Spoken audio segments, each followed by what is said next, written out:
Dans cette vidéo, nous allons faire un petit tour d'horizon sur la structure des sources finalement de notre application Angular. Donc je vais juste passer rapidement sur la partie préparation pour en arriver là, avant d'aller lister un petit peu tous les éléments importants de cette zone. Du coup, pour créer une application Angular, on peut aller effectivement sur angular.io ici, dans la documentation bien entendu, et sur l'onglet Setup ici. Et si nous descendons, on a effectivement dans la documentation de quoi installer Angular. Alors Angular va s'installer via le gestionnaire de paquets NPM, bien entendu. On l'installe de manière globale pour bénéficier en fait des commandes Angular de manière globale, bien entendu. L'installation de ça va nous permettre de pouvoir finalement exécuter les commandes Angular pour créer une application, créer des modules, ainsi de suite, et travailler. Une fois qu'on a fait ça, on va pouvoir effectivement créer une nouvelle application via la commande ng, disponible du coup en global via l'installation en global des dépendances Angular CLI. Le fait d'exécuter cette commande, donc ng, va vous permettre finalement en fait de pouvoir exécuter toute une série de commandes, notamment new ici. Donc le paramètre new sur la commande ng va vous permettre de pouvoir créer en fait une application et ça aura pour effet de créer un dossier. Donc là où vous avez tapé la commande, ça créera un dossier avec le nom de l'application que vous avez fait. Ensuite, pour runner une application, ben, tout simplement, on va encore utiliser ng, mais du coup, on va utiliser serve, ng-serve, qui va lancer le serveur web. Alors évidemment, par défaut, effectivement, il va être en mode dev, hein, on va le voir, hein, en mode développement. Et le -open, c'est juste pour lancer le navigateur automatiquement au lancement de l'applicatif. Donc voilà, donc une fois qu'on a ce truc-là, donc on se retrouve finalement en fait avec un dossier. Donc ici j'ai fait un ng-new application, ce qui m'a permis en fait d'avoir le dossier application dans lequel nous sommes du coup ici sur VS Code, dans lequel on va retrouver en fait tous les fichiers nécessaires à notre application pour le développement, pour le lancement et ainsi de suite. Donc dans le dossier application, on va retrouver à l'installation Angular, on va installer les dépendances nécessaires au fonctionnement d'Angular. Tout ça, on va le retrouver dans le node module. Euh, on retrouve aussi le dossier src dans lequel on va pouvoir implémenter finalement. Et toute une série de fichiers à la racine du dossier application, dont le fichier package.json qui recense quelque part toutes les dépendances lorsque vous allez rajouter finalement en fait une dépendance externe, voilà une bibliothèque.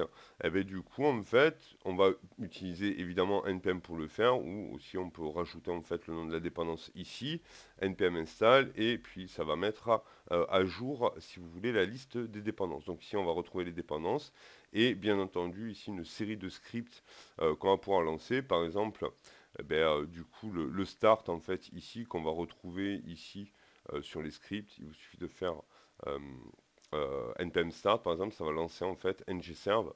Du coup ici, ainsi de suite. Donc on peut rajouter des scripts comme on veut et finalement on peut les remonter du coup ici et donc cliquer dessus. Nous disposons aussi du coup un fichier nécessaire, j'allais dire, de prime abord au développement en fait Angular, le fichier AngularJSON qui correspond finalement à la configuration de notre application Angular. Donc on peut retrouver finalement ici toute une série de structures, c'est au format JSON ici. Donc voilà, dans le projet, donc on a application ici hein, qui correspond en fait au nom de l'application hein, qu'on a créé, le type de projet, quelques éléments de config, voilà. Donc ici on a un peu de trucs, je ne vais pas forcément rentrer dans le détail puisque finalement si vous avez le bon plugin, voilà, the prefix to apply to generated selector, quand on va créer par exemple des components ou ce genre de trucs là, enfin quand on va créer des components, ça va automatiquement en fait préfixer le nom du component, on va le voir plus tard avec app, on peut mettre autre chose si on en a envie. Ici on a toute une série en fait de configurations pour pour différentes étapes, si on préfère en fait de différentes opérations qu'on va pouvoir faire sur notre applicatif, le build, le serve, c'est-à-dire quand on va faire un ng serve ou un ng build ici ou un ng test, du coup là, et on va pouvoir définir une configuration custom pour chacune de ces commandes-là. Rapidement, on va avoir tout plein d'infos. Alors évidemment, ici, avec un petit contrôle espace, on va pouvoir voir en fait toutes les propriétés qu'on va pouvoir rajouter. Alors là, évidemment, il faut tout simplement aller dans la doc, regarder un petit peu ce que vous avez pour regarder quelles sont les propriétés du coup à mettre en place ici. On retrouve effectivement le lien vers les dossiers assets, dossier style et dossier script. Je rappelle qu'on va développer avec Angular, ça va être donc en TypeScript. Le build, ça va transformer le fichier TypeScript, enfin les fiches, pardon, le TypeScript en JavaScript à la fin. Et donc en fait, on va se retrouver finalement euh, avec du coup du JS. On peut très bien effectivement intégrer dans notre code TypeScript du code JavaScript directement et donc importer des scripts JS au final en fait pour pouvoir travailler. Donc c'est pas dérangeant, hein, on peut passer facilement, on peut coder en JS indirectement dedans. Dans l'absolu, ça pose aucun problème. Donc vous voyez en fait une série de configurations. Donc quand on aura besoin en fait de jouer sur la config, on viendra dans ce fichier-là, angular.json. Dans le dossier SRC, ici, nous allons avoir en fait une structure. Alors, rapidement, en fait, si je fais finalement, en fait, je vais rapidement, en fait, ici, faire un ngbuild, juste pour qu'on puisse voir finalement un peu le rendu. Donc, je rappelle que vous allez écrire du code en TypeScript. Et à la fin, l'objectif, on est d'accord qu'on est en train de développer une application front-end, hein. Donc, en gros, ça va être embarqué dans les navigateurs, hein. C'est pour faire une application web front-end. Donc, le navigateur, finalement, il interprète quoi? Ben, il interprète en fait du HTML, hein, pour la structure de la page, finalement le CSS, hein, bien entendu pour le design, et le JavaScript quelque part pour la couche applicative, si vous voulez, euh, applicative. Du coup, tout ça c'est le front-end. Donc finalement, on a trois éléments sur le front: le JavaScript pour le code, le HTML pour la structure de l'interface utilisateur, et le CSS pour le design de l'interface. Donc en gros, finalement, on va avoir à la fin un fichier HTML, un fichier CSS, en gros, hein, pour faire simple, et un fichier JS. Il y en aura plusieurs, mais en fait, l'idée c'est ça, du coup, à la fin. Donc quand on compile du coup notre applicatif, on a un dossier 10 ici qui est apparu. Et comme on peut le voir, en fait, on a bien en fait au final en rendu, à la fin, une fois qu'on a fini de coder, on va avoir un fichier HTML. Évidemment, quand le navigateur va demander ce fichier-là, ça va remonter index.html, plus le CSS, plus tout le JS, et ainsi de suite. Ça rapatrie tout ça dans le navigateur et ça va exécuter le code finalement qu'on aura implémenté en TypeScript. Et donc on peut voir en fait ici qu'on a bien en fait un fichier classique, du coup ici, avec un petit script, un petit import en fait de script JS, l'import en fait d'un CSS qui a été généré, le fichier JS qui a été généré, et finalement notre index HTML. Donc dans le JS en fait, il va y avoir évidemment tout le chargement de tout. En fait, on a tous les scripts, hein, du coup ici les trois que nous avons là, bien entendu. Il va y avoir le chargement de notre applicatif, plus évidemment tout ce qui est interaction, machin et tout. En fait, toute notre logique finalement applicative au final. Donc pour faire ça, en fait, évidemment, vu que c'est de l'applicatif front, on a donc dans nos dossiers, en fait, finalement, un dossier app, un dossier asset, un dossier environnement, du coup ici. Et on a quelques fichiers finalement à la racine de SRC, notamment notre fichier index.html qui va finalement embarquer toutes les interfaces. On va avoir à l'intérieur en fait l'interface utilisateur. Le Angular nous permet de faire ce qu'on appelle une single page application. En gros, on va avoir juste index.html et à chaque fois qu'on va vouloir, par exemple, fabriquer une navigation, tout ce qu'on va faire, c'est qu'on va changer le code HTML du contenu. Hein, quand on va cliquer, plutôt que de changer ou redemander une nouvelle page en fait sur le serveur, la page est la même, mais on va juste enlever le code HTML précédent de la navigation, par exemple sur la page Home, et on bascule en fait sur une page de liste quelconque ou un formulaire par exemple. On va enlever le contenu de la page Home et on va afficher finalement le contenu à la place de la page Home, le contenu par exemple dans lequel il y aura le formulaire. Donc Pour que ça puisse marcher, notre application Angular a besoin effectivement d'un code de base, hein, de notre index.html. Du coup, ici, on retrouve une structure un peu classique avec notre body. Et finalement, en fait, ici, une balise un peu spéciale, le app-route, qu'on va regarder immédiatement. Alors ici, on a d'autres éléments TypeScript, hein, que ce soit pour les tests, pour la structure en fait, et pour la compilation notamment, qui, dans l'absolu, en tant que développeur, là, à notre niveau, ne nous intéresse pas forcément.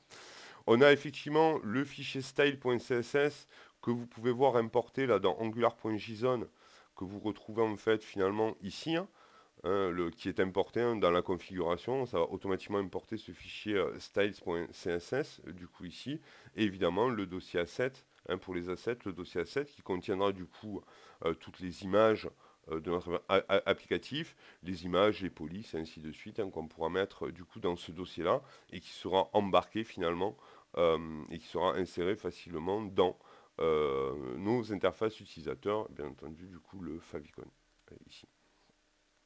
Donc on a ce truc-là, index.html qui sera finalement en fait buildé et balancé en fait dans dist, et donc qu'on pourra charger. Du coup, cet applicatif pourra tout simplement être déployé sur un serveur qui ne nécessite pas finalement en fait de PHP, hein, un serveur web classique qui distribue en fait du code HTML, ça passe correctement. Ensuite, le cœur finalement en fait d'une application Angular, c'est du coup le dossier app1 qui est généré, si vous voulez, automatiquement ici.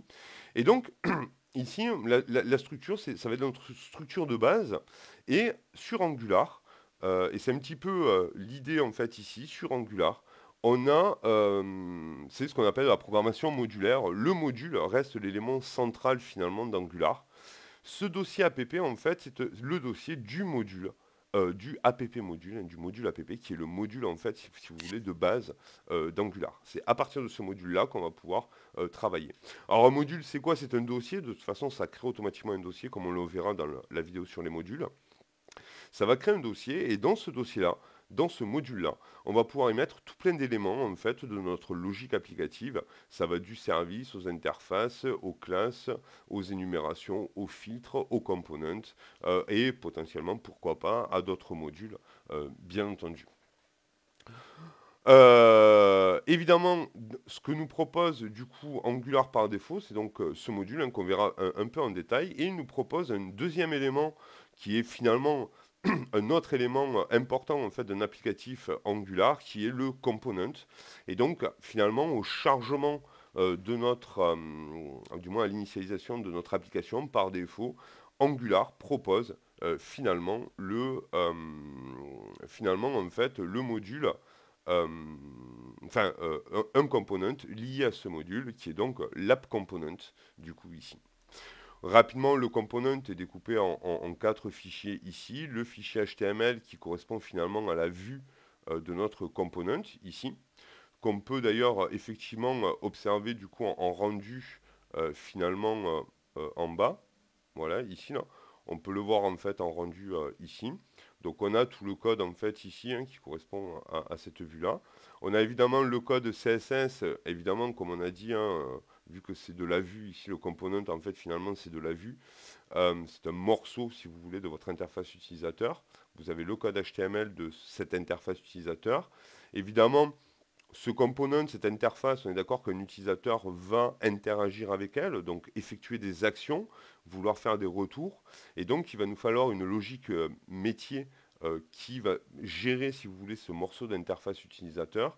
Et c'est donc ici dans le appcomponent.ts où on va retrouver la possibilité en fait de pouvoir écrire le code, la logique métier en fait de ce component-là.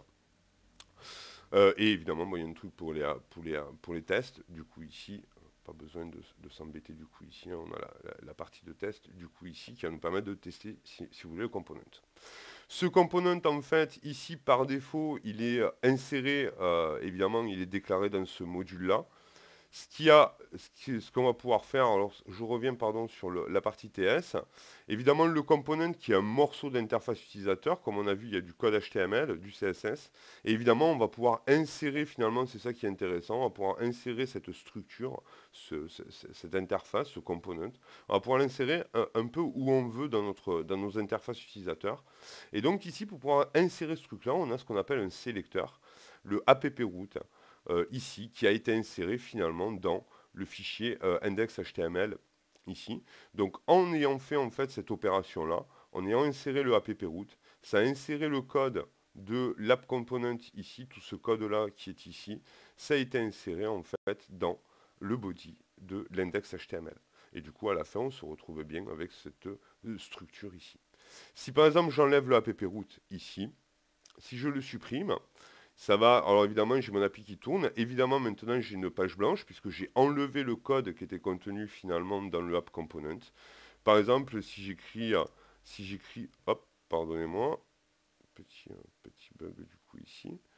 Si j'écris par exemple hello, et normalement, en fait, vous devriez voir apparaître, alors vous ne voyez pas très bien, en fait, il est ici, le petit hello qui est apparu là. Et donc, effectivement, on peut afficher du coup ce qu'on veut. Ça va changer, vous allez voir. Du coup, ici, c'est un peu caché ici, c'est peut-être pas forcément tip top. Mais c'est pas très grave. Donc, hop, si je remets le app route, bien entendu, ça va me remettre en fait le code qui était contenu en fait finalement dans le app component. Maintenant, ce que je peux faire effectivement, par exemple, je vois que ici on a resources hein, qui est affiché ici. On peut voir dans mon code qu'il y a ça. Euh, voilà, new resources par exemple ici. Et vous allez voir en fait que automatiquement ça va, vu que ce code-là est inséré dans le index HTML et que là je pointe en fait sur l'index HTML, automatiquement en fait ça met à jour mon interface utilisateur. Donc voilà, ici on a vu cette structure, on a vu comment ça s'agençait un petit peu. Du coup, on a fait un petit tour d'horizon de la structure d'un applicatif Angular.